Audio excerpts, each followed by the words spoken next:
welcome to the final episode of Season 19 of ECCB Connects, a production of the Eastern Caribbean Central Bank to share with you who we are, what we do, and how we serve you. Chairmanship of the Monetary Council of the Eastern Caribbean Central Bank has been transferred to the Honourable Philip J Pierre, Council Member for Saint Lucia, following an official handing over ceremony on 22nd July in Saint Lucia. We'll have the details after this message. Do you own or manage a business? Interested in saving time and money? How about expanding your business? Then the Dcash Merchant app is for you.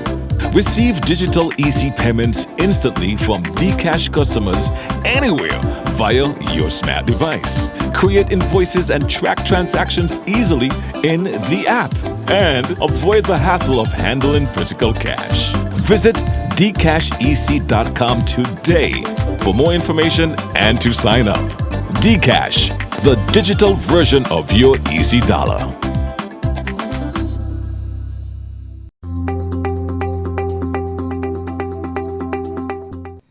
The incoming chairman of the Eastern Caribbean Central Bank's Monetary Council, Honourable Philip J Pierre, Prime Minister and Minister for Finance of Saint Lucia.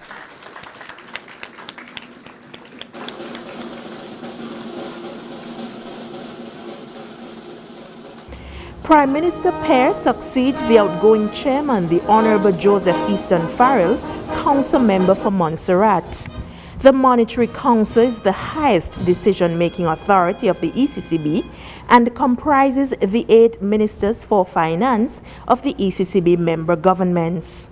The official handing over ceremony was held at the Golden Grove Ballroom at the Harbour Club Hotel. The ceremony featured a ceremonial flag parade and remarks from Governor of the ECCB, Timothy N.J. Antwine, outgoing chairman, the Honourable Joseph Farrell, Premier and Monetary Council Member for Montserrat, and incoming chairman, Prime Minister and Council Member for Saint Lucia, the Honourable Philip J Pierre.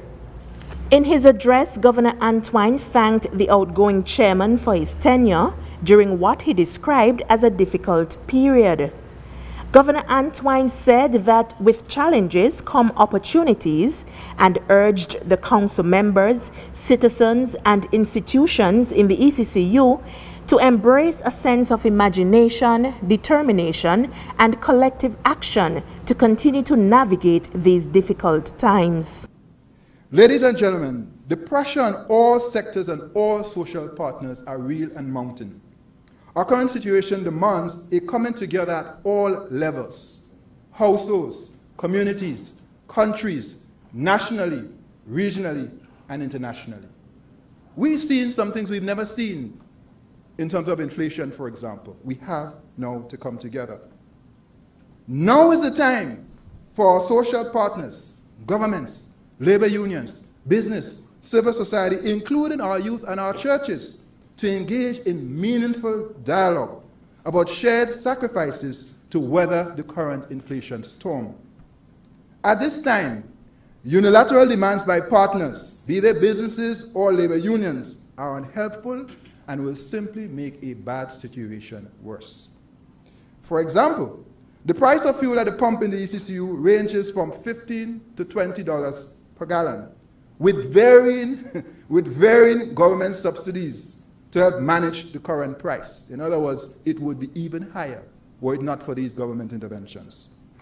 As government take additional steps within their limited means to cushion the effect of inflation on our vulnerable households and businesses, now is also not the time for price gouging by unscrupulous operators.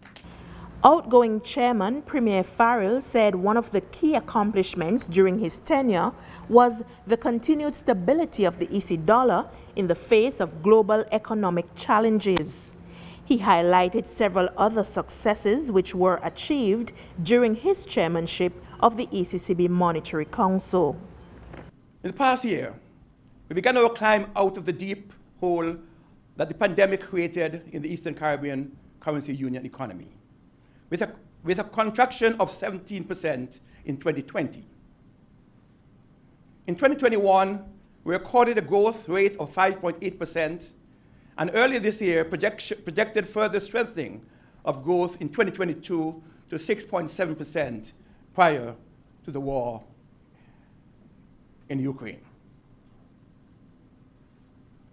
Against the backdrop of the ongoing pandemic and the unfolding fallout of the war in Ukraine, we press ahead with our policy agenda to chart a path towards recovery, while taking steps to enhance resilience and lay the foundation for socio-economic transformation.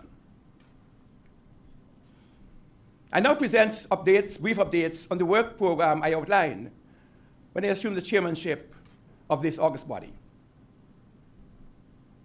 The EC dollar is a critical pillar of macroeconomic stability, and confidence in the Eastern Caribbean Currency Union remains stable and strong. Despite volatility in financial markets, the ECU foreign reserve buffers and assurance policy for our currency union have withstood the economic shocks. The backing for the currency has remained in the 90% range, far exceeding 60% backing required by law. After 2 years, the bank oversaw a successful wind down of the loan repayment deferral program on 31st March 2022. At that time, only 5.4% of the loan portfolio in the Eastern Caribbean Currency Union was under the program, compared with about 40% at the height of the program in September 2020.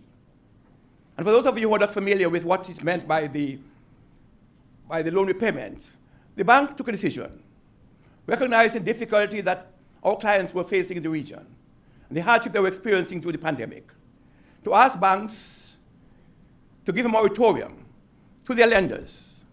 That means freezing payments until such time they reach a stage where they're able to pay.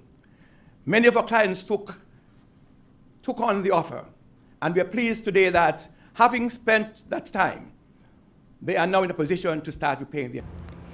Incoming Chairman, the Honourable Philip J Pierre, commended the Governor and the management of the ECCB for the important work they do, noting that the success of the sub-region depends heavily on the quality of its institutions.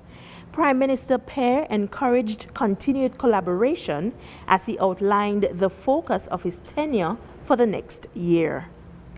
In the months ahead, my chairmanship will be people-focused, and the Council's agenda will be consistent with both the Program for Action for Recovery, Resilience and Transformation and the ECCB's strategic plan for 2022 to 2026.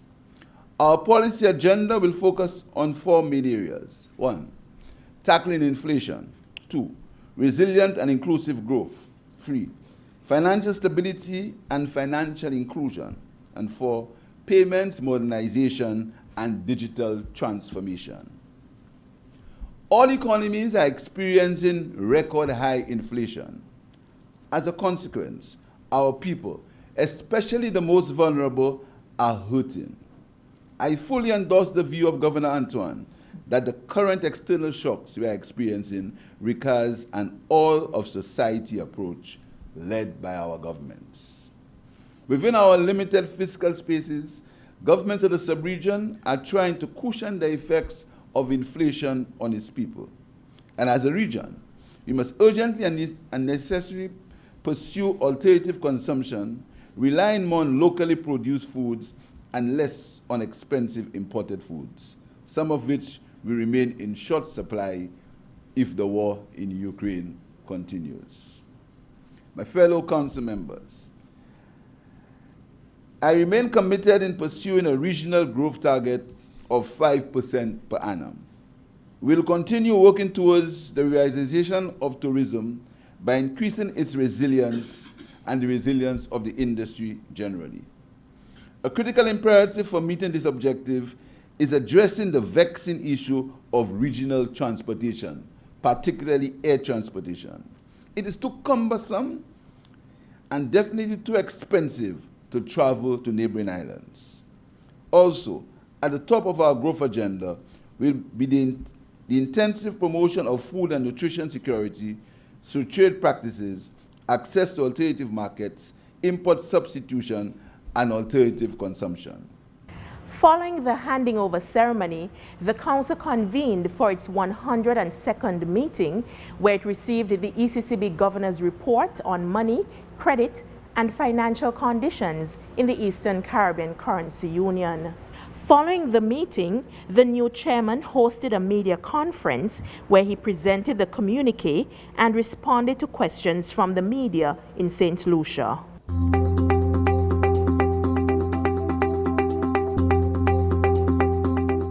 And now for this week's financial tip. Proper planning reduces the chance of poor performance and provides real-time data for corrective action. This simply means in order to provide a high-quality output, you plan in advance. This does not mean that it will eliminate or eradicate all errors, but it gives you the time to tighten up loose ends and to correct all errors that you had to provide a higher quality output. We've come to the end of this episode and Season 19 of ECCB Connects. Thank you for watching. While we're on break, we invite you to stay connected with us on our social media platforms. We'll be back in September with more informative and interesting programs to share with you who we are, what we do, and how we serve you.